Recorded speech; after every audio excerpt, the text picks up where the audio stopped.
Good morning. Good morning. Thank you all.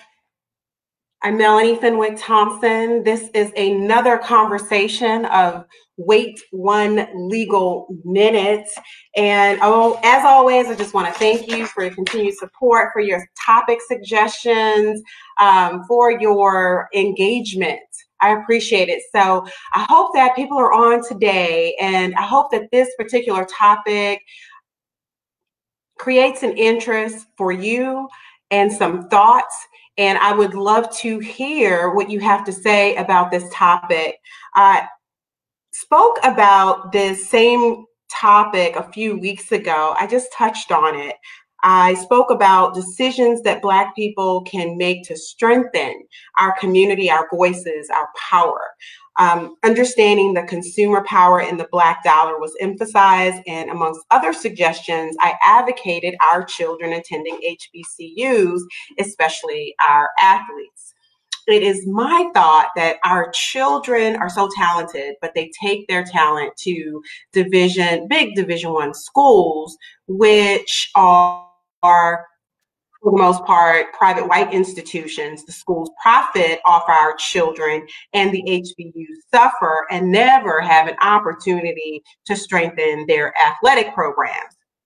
Well, after my show, I learned of several Black athletes who have committed to HBCUs, decommitted from Division I schools, and committed to HBCUs, and transferred from big Division I schools to HBCUs.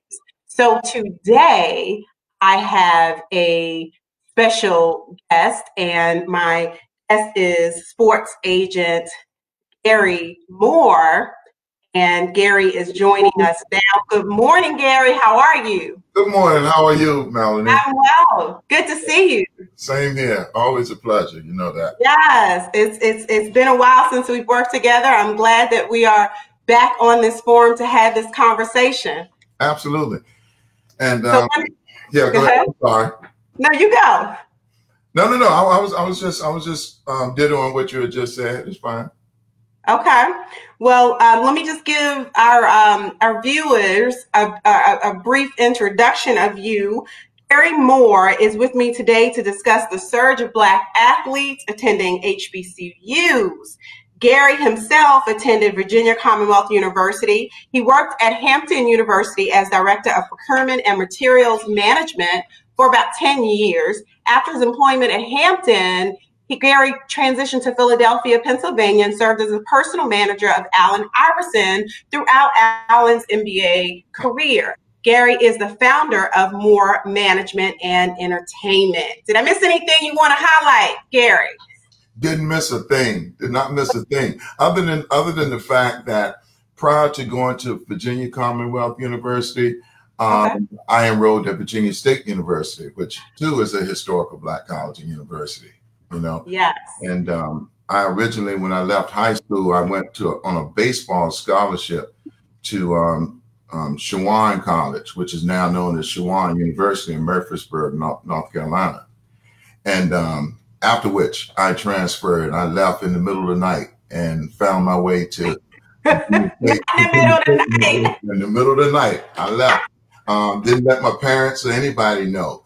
And that went to my need for that nurturing that you and I talk about quite a bit, that we're able to get from historical Black college and university.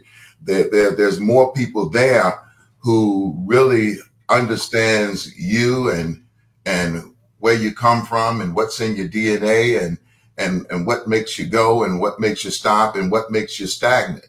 You know what I mean? And it's that nurturing that I feel is lacking in today's student athlete and athletes at large. That's what they miss from some of the HBCUs and not going. You know what I mean? So I just wanted to throw that in there as well. So the nurturing element, you think, is a major component that our children miss out on when attending these PWIs, predominantly white institutions?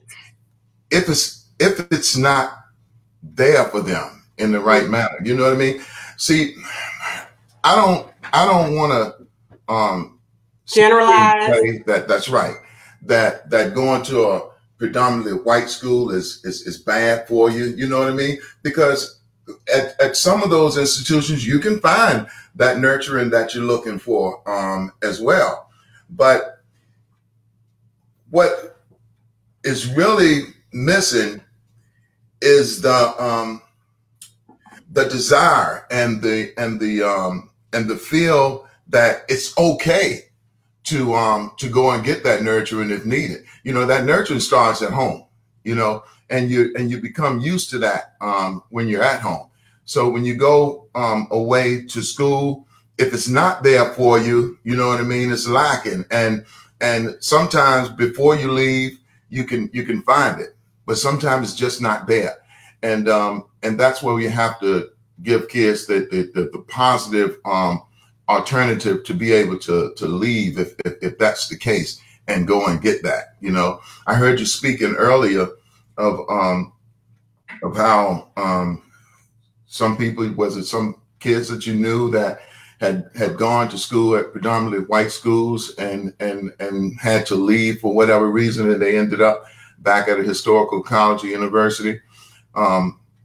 That hit home with me, you know what I mean? Because I do know plenty of student athletes who signed big Division I scholarships, went out and found themselves on a big island, and they felt like they were by themselves.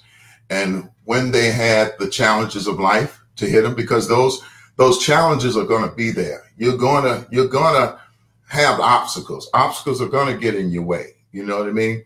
But you have to know that there's a way out of any obstacle. There's a way up around it, and you have to be able to adjust to whatever that is that gets in your way. And I feel very, very fortunate that I was there, knew young people, and they could reach out to me and call on me to ask. You mean at Hampton? While you were at Hampton? No, like while I was at Hampton, after I had left Hampton, I just see, Melanie, I meet kids and I gain my experiences from kids wherever I meet them at, whether it's in youth football, whether it's in high school basketball or football or whatever. But I let them know that my door is always open. My phone is always available to them if need be. You know, sometimes you can call, people will call on you, you know what I mean? And you be reluctant to help because you don't want to interfere. Well, I think that when young people reach out to you, it's not an interference for you to reach back and use your life's experiences to help them if you can. And yeah, I was working at Hampton, but the kids that I knew had graduated from high school and had gone out to major universities and were recruited, highly recruited. Yet they got into trouble there at the universities. And here's where the nurturing comes in, because I feel like it is that university that signs you. I feel it is their obligation to help a young person when they get in trouble, instead of washing their hands of them and chastising them for falling short. You know what I mean? Mm-hmm. And I think that's the difference. One of the main differences from going to a historical Black college and university and going to a predominantly white college where there is no nurturing. You know what I mean? And I think that the nurturing comes in whether it's telling you what you need to hear in contrast to what you want to hear, or whether it's telling you that you're doing all right. It has to be able to tell you positively that when you're doing wrong too.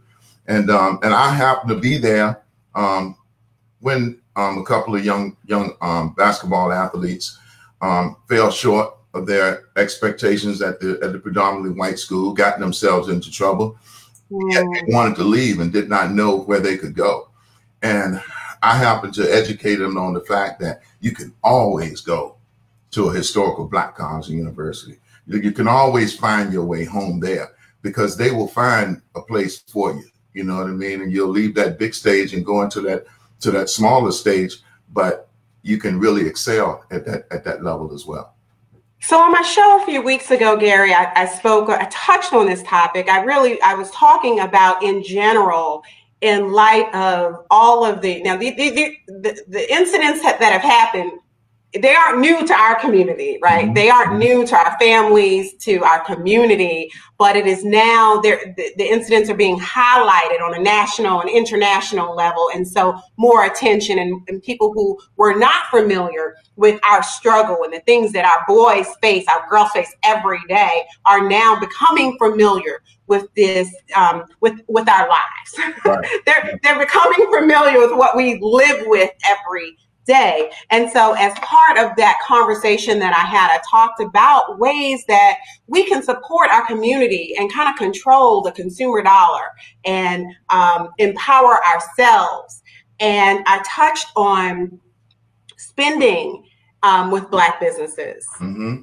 the control of our dollars. But in addition to that, I really talked about my new mindset of training our competitive athletes, our young competitive athletes, training them that going to HBCUs does not lessen their value, right? And right. You don't have to go to a Power 5 Division I school to compete. And if more of our families groomed our competitive athletes that way, exposed them to that, kind of guided them more towards HBCUs, then more of our student athletes would go to those schools, strengthen the programs, and then that cycle would then start to kind of just guide them to see the benefits in our community of our talent right. supporting our schools. But that would start with the families. Mm-hmm.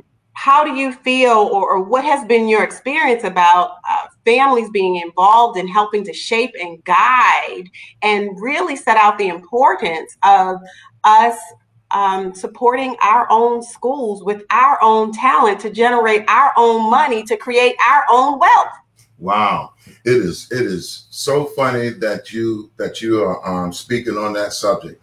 And ironically, today is my father's late birthday, my late father's birthday. Happy birthday. And I miss him so much. Yeah.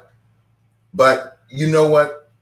It was his nurturing and his education and his perception that we would one day come to the point that we understood. What he preached this to me all the time. He like me was a football coach and a child development and athlete and developed skills athletically. But what they were doing way back in those days, they were teaching you how to live through sports. Letting you know that there were consequences for your actions. And they called it the Aberdeen Fathers Club. That's crazy. That was the athletic association back in the day. And they preached to us the fact that if we were what they considered a superlative athlete, mm-hmm. and we kept our athletes at our own schools, go to our own historical Black college and university, doesn't have to be a historical Black college, but go to a Black school, keep all of the wealth right there, because wealth is in skills too. You know what I mean? And at that level, if you were a superlative athlete and you went to the Black schools, you would force the NC2A or status quo to level the playing field. To level the playing field. As long as we had a level playing field, my dad felt like we had a good shot. You know what I mean? And those were the things that we were taught in Aberdeen, not to hate on what historical what predominantly white schools presented, but to relish and to value what you had already in your backyard, and that you could teach your own to prosper from this thing we call sports. You know what I mean? And today, when I started reading, and I read up, and I saw the news a few weeks ago on a young man, Maker, who was making that big decision and saying that he wants to be the one to start this thing. You know, the first thing I thought about was my dad and all of those conversations that we used to have, him and Mr. Pressey and Mr. Carey and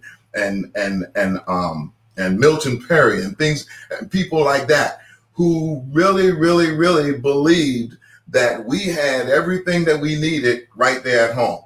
So I can absolutely relate to that family environment, and that those thoughts originate with the family. When you read statistics like this, when you read the fact that by standard, the Division I memberships, they had to create what you call an academic performance program.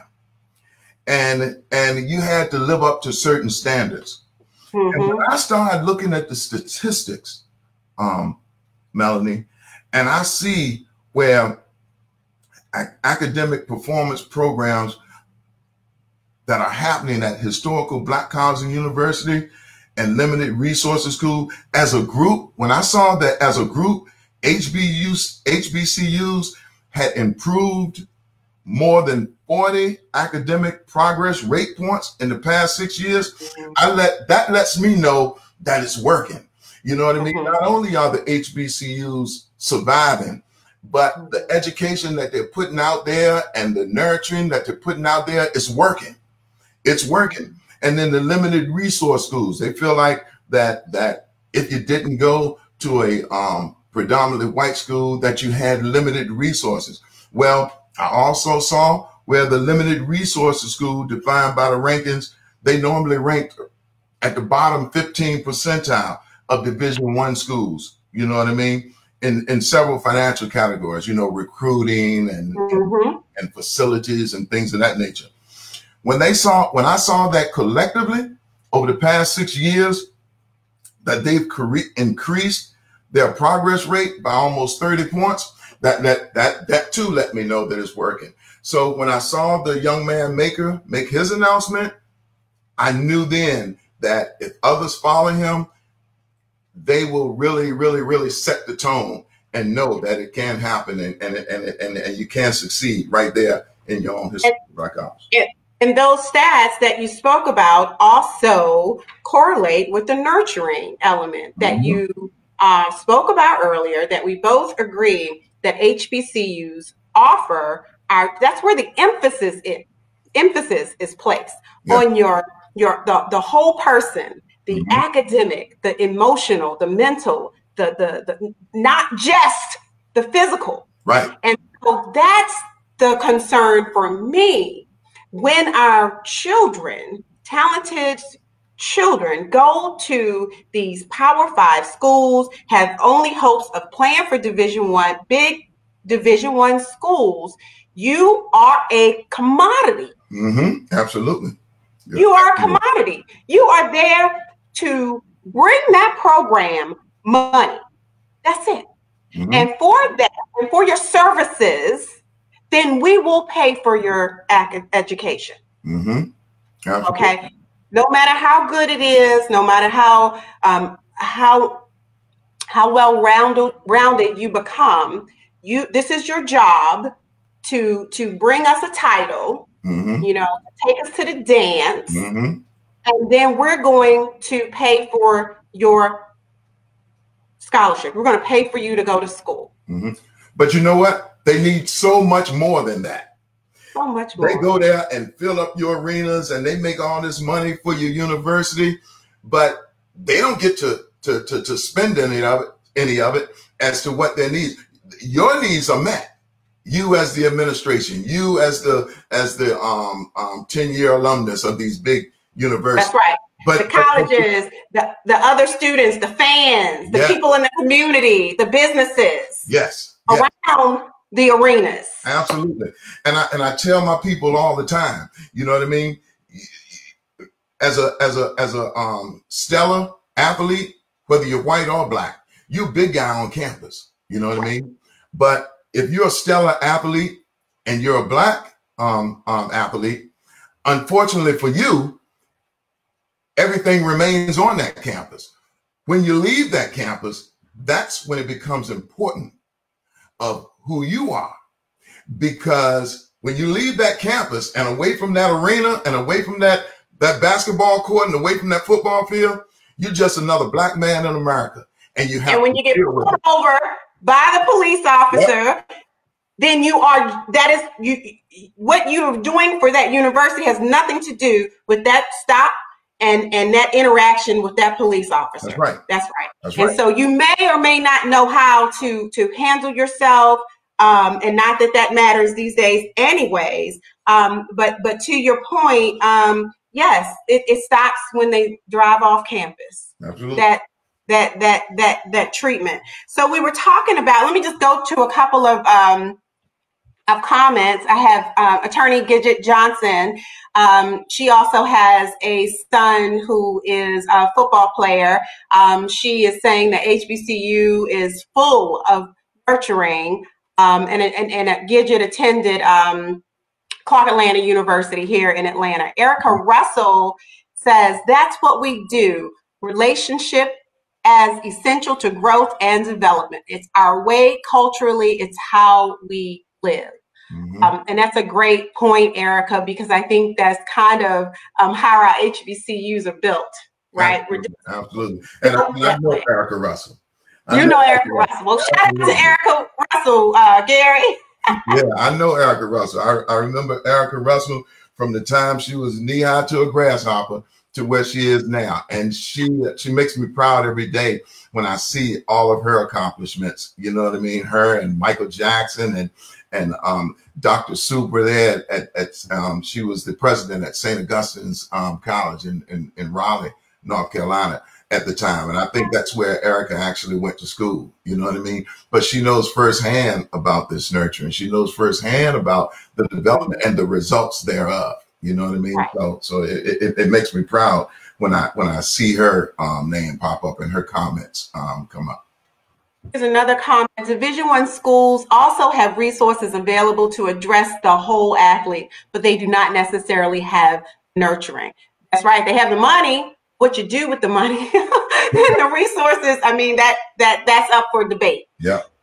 And that's another reason why I'm really, I have to stress upon, I'm really not here to bash. I'm here to see if we can't shine some light to what the needs are and make sure that they understand that nurturing part of it is a very necessary commodity. That's very, very necessary to these black athletes who are there at your university making millions of dollars for your school. You know what I mean? Right. Absolutely. So let's talk a little bit about Makur Maker. And I hope I'm pronouncing his name right. I have Makur Maker, and he committed. He is attending Howard University, 19 years old. Let's talk about Howard a little bit. Hasn't made the NCAA tournament in nearly 30 years. Won 4 games last year. The facility, the gym, is 57 years old.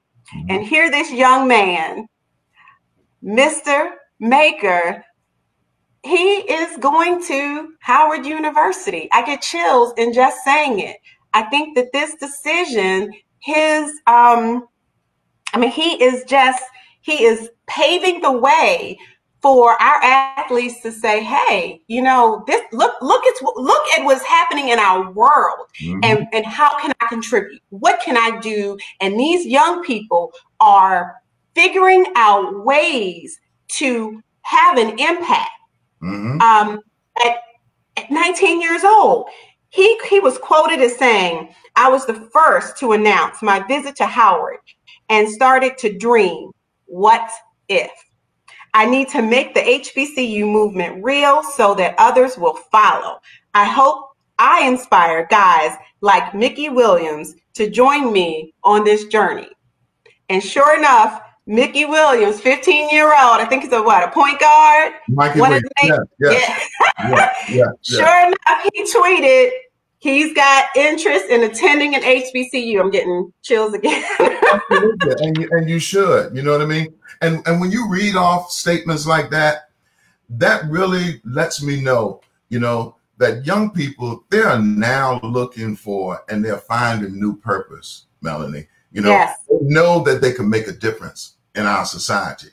And it's more than just basketball, and it's more than just football, and it's more than just living up to the status quo. You know what I mean? Howard University didn't have to have a winning record. They didn't have to have all the facilities that they're going to have one day after these stellar athletes start saying no to these predominantly white schools and staying right there within their HBCUs and forcing them to really build those programs up to the level that they can be. Maybe they haven't won but 2 games, but Mr. Maker is saying they'll win more now that they have to be.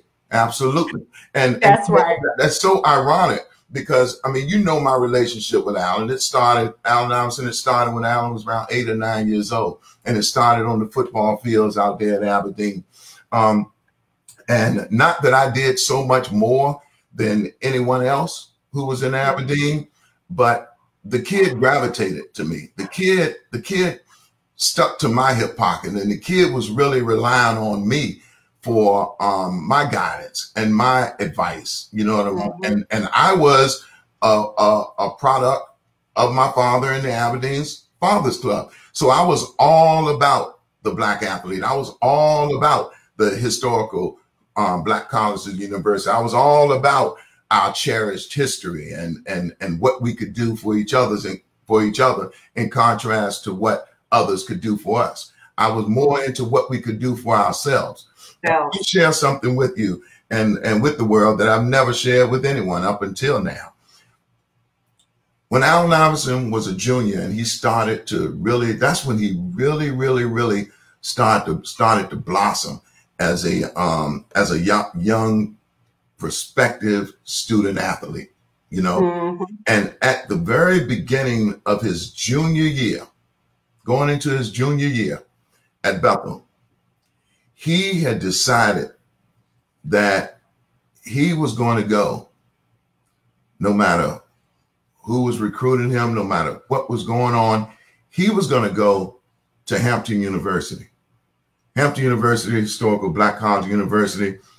That was the university that I was working at the time. And I don't know if many people know that that was Allen's intention initially to go to Hampton. Absolute intention. He intended to go. He was ready. That summer of his junior year, he was ready to make that announcement. And he was going to go there and he was going to play football and he was going to play basketball at Hampton University. And we had already started talking about the dream. We had already started talking about, oh, what is it going to be like with you going to Hampton and you playing every game in the Convocation Center or at Holland Hall Gymnasium. You know what I mean? And you stand at home. That was the big thing. And you stand at home. Well, that was before systemic racism hit. And it hit home. And Allen became a victim of it. He absolutely became a victim of it. And when that happened to him, that really put a hold on every dream that he had at that point. And just so that in case some people don't know what you're referring to as systemic racism, was the incident in the bowling alley. And we don't have to go into details, but is that the incident that you're referring to? That's exactly what I'm referring to. And that pretty much changed the course of his life there. That changed the course right there. And I thought that it was unfortunate in the sense that here you had a young man dreaming, and because of your beliefs, you know, as white Americans, you were taking that dream away.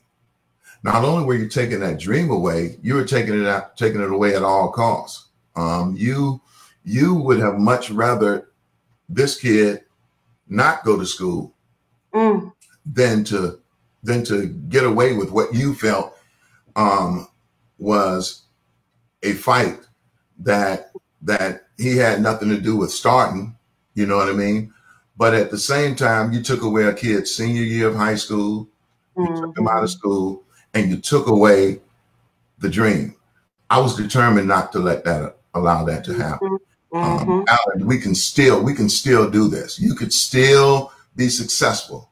And lo and behold, John Thompson at Georgetown came into the picture in a huge way, in a tremendous way. And that's why I go back. That's why I go back to say that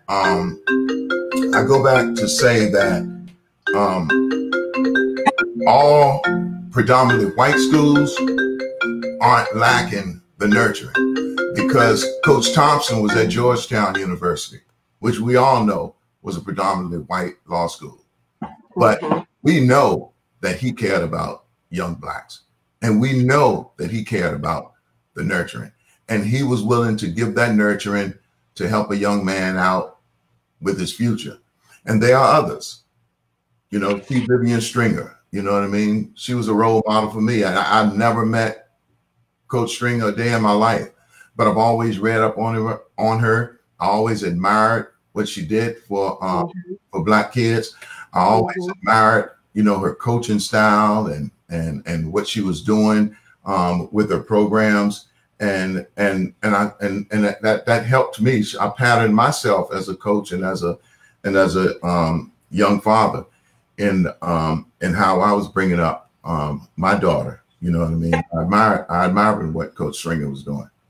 I think that's what people have to understand is we're not, and you said this earlier, we're not on an equal or a level playing field. And because we're not on a level playing field, we need sometimes help, and we need support, and we need resources, and they don't always look like what other people need who are on a level playing field with others. Okay. Right. And I think when you talk about folks like John Thompson and other people in the sports industry, academic industry, who really understand our culture, our needs, where we are in America, where our families and our parents have been, the things that our fight, our struggle, our plight, right?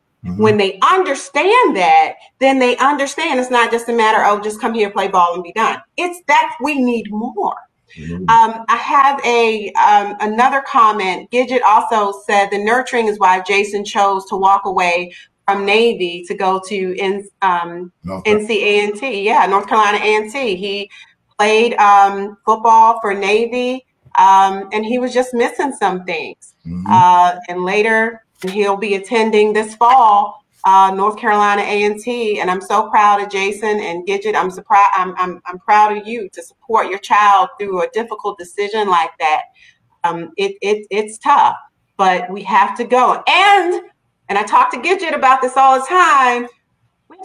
We have to talk to our children, and we have to listen to them. Yep. Some of our kids are doing what people want them to do. Go to the division, go do this, go do that.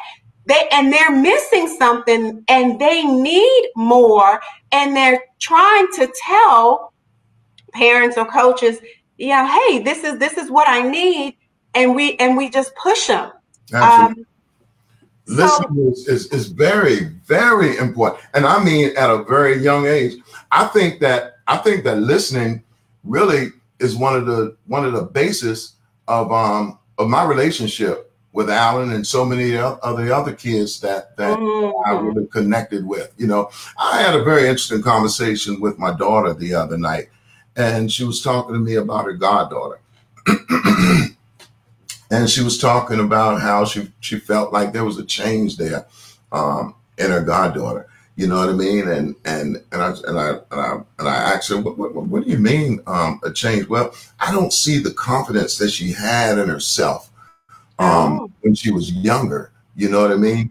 And I told her that what you need to do is have a conversation with her.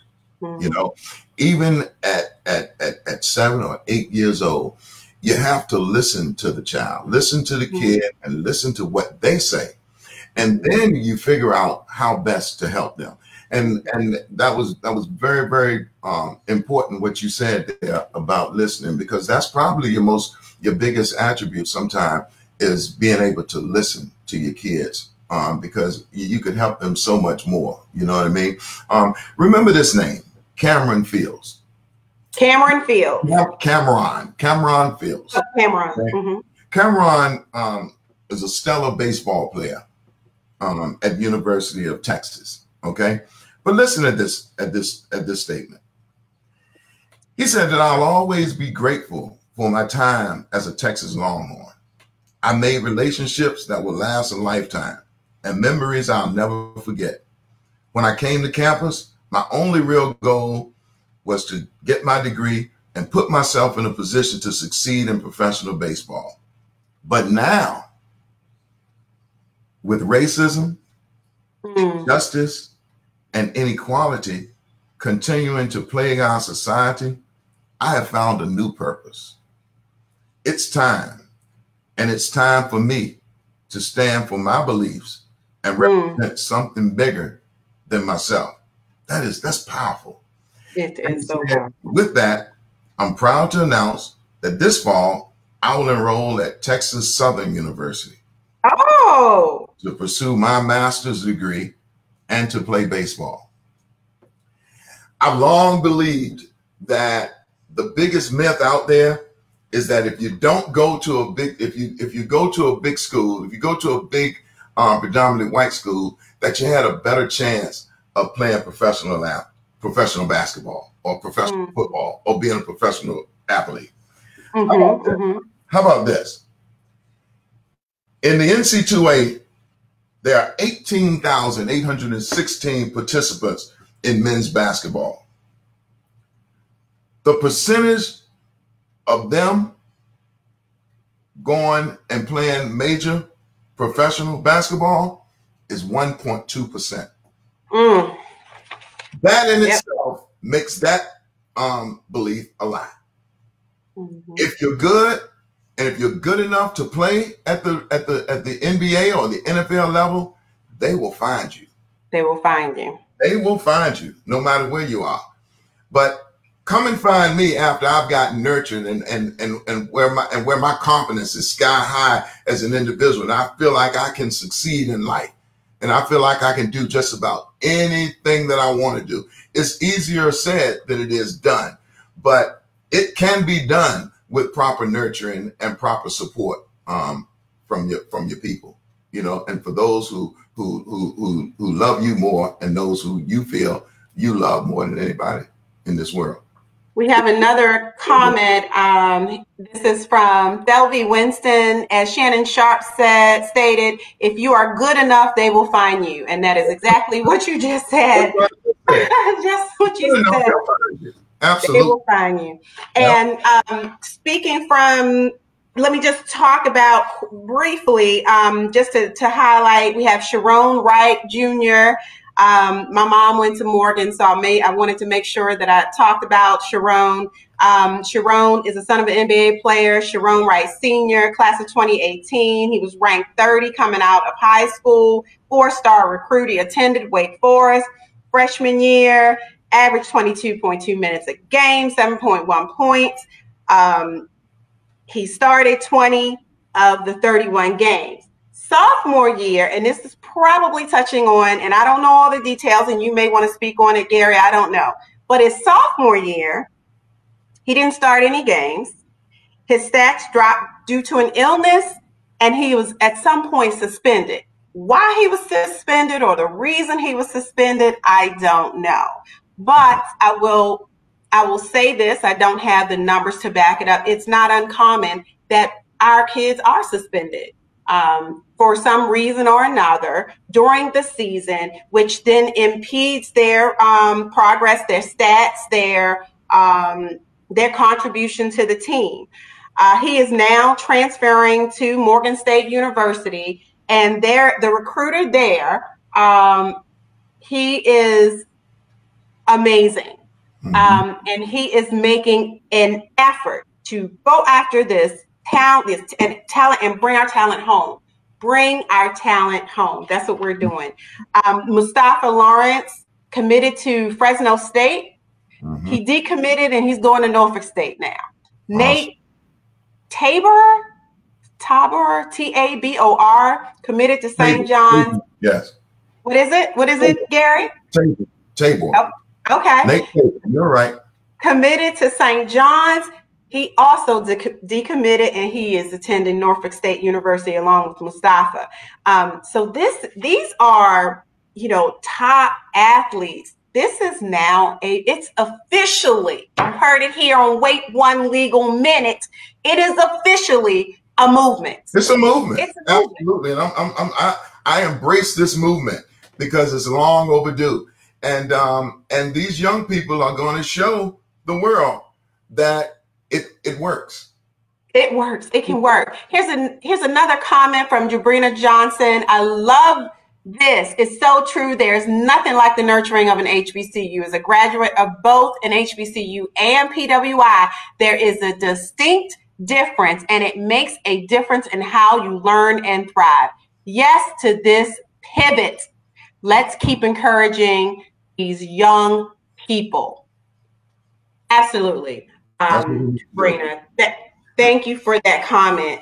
So that is, Gary, I wanted to also talk about your blog or your article, Change the Game. You recently wrote that blog about our athletes, our top athletes committing and focusing on HBCUs. Has that article been published yet?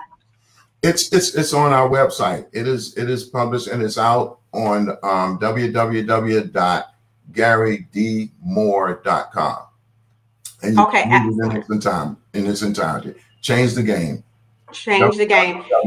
www.garydmore.com.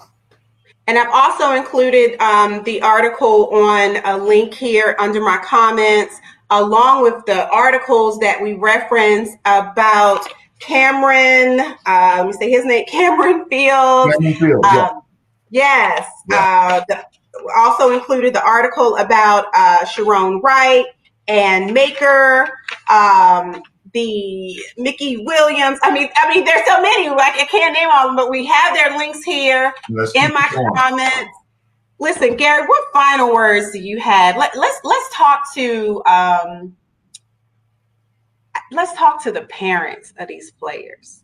I think that's where it really starts. What are some final words would you have to say to the parents of these amazing young men and women who aspire to play and to compete on a national level?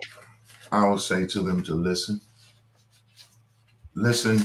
to their children, because they have a voice and they have a very, very strong voice. And if you listen to them, you will see just how strong that voice is. You know what I mean? The current racial awakening in our country are really prompting these young people to take a look at where they play and who they play for. And you have to listen to them. And if it's a viable solution, if it's something that makes sense, you have to help them to make sense of it.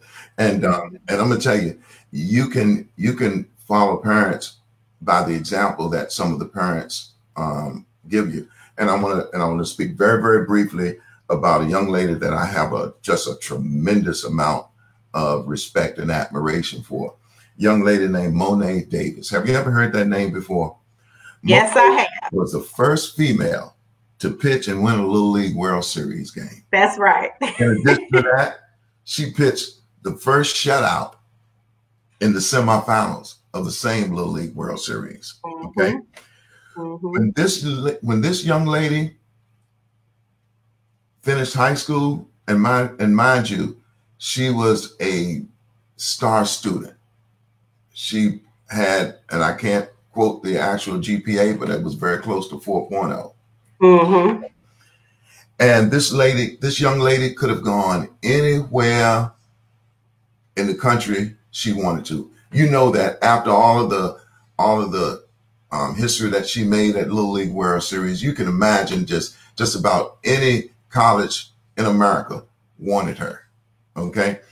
But when she began her recruiting and whatnot, it was very interesting to me because her parents told me that Monet wants to make a difference. And this was a couple of years ago.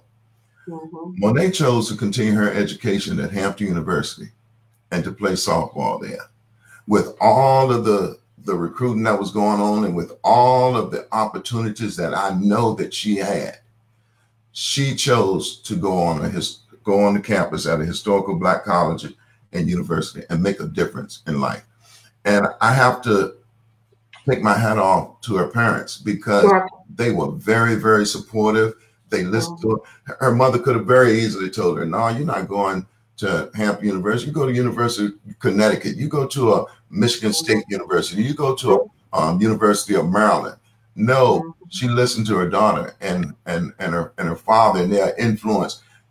They helped to generate and to make that, help her to feel that decision that she was making was in her best interest because she wanted that nurturing and she wanted to do something for her own people. And we could all do something for our own people if we just listen and pay attention to our conscience and let your conscience be your guide, because that will get you everywhere that you want to go in life. And that would be my message, to listen to your kids and just respect them for what they believe and what they already know. And Gary, I just want to thank you. This topic hits close to home for both of us, for our athletic past and the children that you impact, and my child. It's a hard conversation to have, but it's necessary, and we have a duty and we have a responsibility to our children, to our communities, to our institutions. We do. Yes, and this is where the movement starts and the wealth begins. Absolutely, absolutely. It's where it begins. And thank you so much. I hope you'll come on again. We're going to follow these amazing student athletes, so I would love to have you come on again. But thank you so much for joining me, Gary. I do appreciate you. You just let me know. Thank you so much for having me, and I'd love to come on anytime.